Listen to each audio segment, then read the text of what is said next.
Assalamualaikum warahmatullahi wabarakatuh. Perkenalkan, saya Nikmah Eliana. Di sini kami akan membahas tentang biografi dan kepemimpinan Khalifah Utsman bin Affan. Islam adalah agama panutan bagi kehidupan umat manusia yang diturunkan oleh Allah Subhanahu wa taala kepada Nabi Muhammad SAW. Perkembangan agama Islam pada masa Nabi Muhammad SAW dijalankan dengan berbentuk pemerintahan yang berpedoman pada prinsip dan norma-norma ajaran agama. Pasca meninggalnya Rasulullah SAW, umat Islam dipimpin oleh Khulafaur Rasyidin. Kepemimpinan Utsman bin Affan yang berjalan selama 12 tahun memiliki peran penting dalam kemajuan umat Islam. Bidang pemerintahan pada masa Utsman dijalankan secara baik.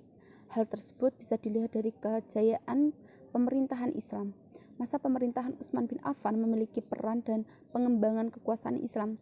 Politik ekspansi dilaksanakan Utsman ke daerah seperti Azerbaijan 24 Hijriah 645 Masehi, Ar-Rai 24 Hijriah 645 Masehi, Alexandria 25 Hijriah 646 Masehi, Tunisia 25 Hijriah 646 Masehi, Tabaristan 30 Hijriah 651 Masehi, dan Cyprus 27 Hijriah. Daerah tersebut menjadi kekuasaan Islam pada masa Khalifah Utsman bin Affan dan memperlihatkan kejayaan Islam. Khulafaur Rasyidin adalah khalifah pemimpin umat Islam yang melanjutkan kepemimpinan Rasulullah SAW sebagai kepala negara pemerintah dan mengatur semua kenegaraan setelah Rasulullah SAW wafat. Tugas dan para khalifah yaitu untuk melindungi dan mempertahankan wilayah Islam. Dan masa Khulafaur Rasyidin pernah dipimpin oleh 4 khalifah dimulai sejak tahun 632 sampai 661. Para khalifah yang menggantikan Rasulullah yakni 1. Abu Bakar As-Siddiq, 2. Umar bin Khattab, 3. Utsman bin Affan, dan 4. Ali bin Abi Thalib.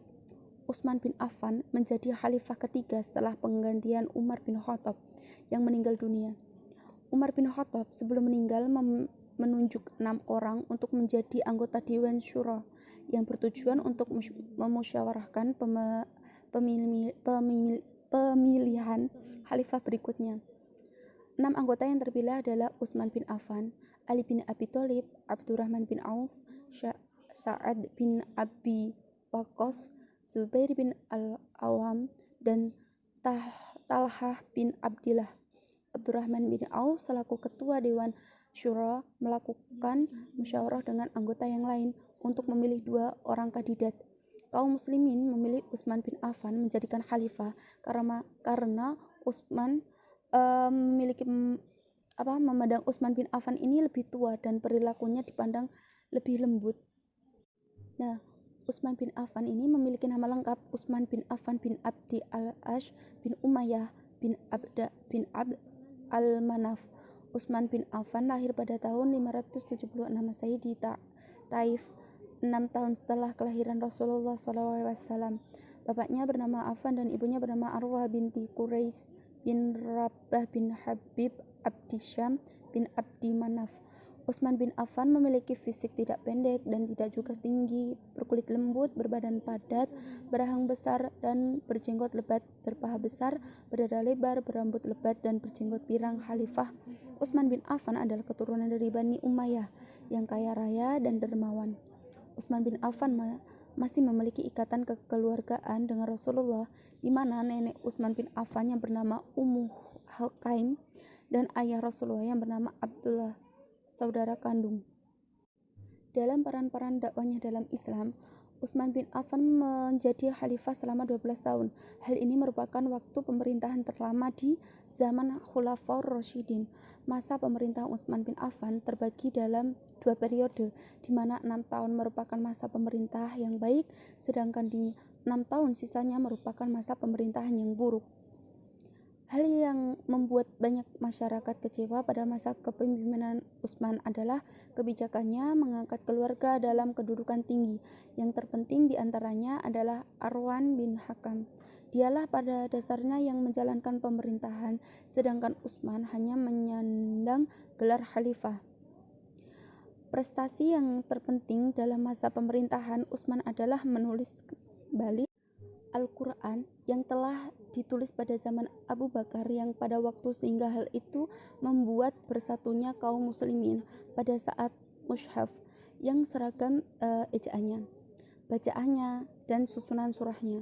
Namun di masa akhir kepemimpinannya, kondisi politik semakin mencengkam hingga berakibat pada terbunuhnya Utsman bin Affan oleh pemberontak yang berhasil masuk ke dalam rumah Utsman dan membunuhnya saat membaca Al-Quran. Kisah teladan dari akhlaknya yang mulia, yaitu cerminan akhlak yang telah diterapkan oleh Khalifah Utsman bin Affan adalah dalam sifat kesantunannya. Sifat kesantunannya merupakan sifat yang sangat terpuji dalam diri Utsman bin Affan. Sifat kesantunannya juga itu merupakan salah satu rukun hikmah yang terkandung dalam jiwa dan raga umat manusia. Rasulullah SAW bersabda merupakan seseorang Rasul yang telah memiliki pedoman, yaitu teladan dalam cerminan akhlak dan juga memiliki sifat yang pemaaf. Sifat inilah yang kemudian dicontoh oleh Khalifah Utsman bin Affan dalam kehidupannya. Kehidupan yang telah dijalankan oleh Utsman bin Affan untuk memegang teguh prinsip sifat kesantunannya untuk selalu berusaha tidak menimbulkan sesuatu sikap yang tercela dan menyimpang dari ajaran akidah akhlak Islam. Sifat kesantunannya yang telah tertanam dalam jiwa Utsman telah didasari oleh cerminan kehidupan Rasulullah. Dalam kehidupannya bahwa Rasulullah tidak pernah melakukan tindakan dan perbuatan yang melanggar akidah akhlak Islam. Oleh sebab itulah cerminan akhlak Rasulullah telah menjadi sebuah pelajaran suri tauladan terhadap kehidupan yang menjunjung tinggi nilai-nilai akidah akhlak Islam. Oleh sebab itulah Khalifah Utsman bin Affan telah berusaha penuh untuk mencontoh akhlak Rasulullah dalam menjalankan kehidupannya yang selalu diiringi oleh sifat kesantunannya terhadap sesama umat manusia. Karena Utsman telah memandang agama Islam merupakan agama yang sangat suci dan mulia di sisi Allah Subhanahu wa taala. Kehidupan Utsman bin Affan telah mencerminkan sifat akhlaknya yang sangat terpuji meskipun Utsman hidup di tengah masyarakat yang masih dipengaruhi oleh kehidupan budaya jahiliyah. Kemudian penutup ya teman-teman, latar belakang pengangkatan Utsman bin Affan ini sebagai khalifah pada hakikatnya tidak lepas dari perjuangan dalam menegakkan agama Islam yang dilakukan oleh khalifah sebelumnya. Pada masa Khalifah Abu Bakar dan Khalifah Umar bin Khattab, pengakuan Utsman bin Affan sebagai khalifah pada dasarnya juga melalui pertimbangan dan dipengaruhi oleh beberapa faktor. Faktor tersebut meliputi yang pertama, dilihat dari sisi kehidupannya, yang mulai dari cerminan akhlak Utsman bin Affan bahwasanya Utsman merupakan salah satu orang memiliki sifat akhlak yang hampir menyerupai akhlak Rasulullah. Faktor kedua, dilihat dari memulainya Utsman bin Affan menjalin tali persahabatannya bersama Rasulullah. Faktor ketiga adalah dilihat dari sisi sudut pandangan masyarakat terhadap sosok Utsman bin Affan. Baiklah teman-teman, itu presentasi dari kelompok kami yang membahas tentang biografi dan kepemimpinan Khalifah Utsman bin Affan. Kurang lebihnya kami mohon maaf. Wassalamualaikum warahmatullahi wabarakatuh.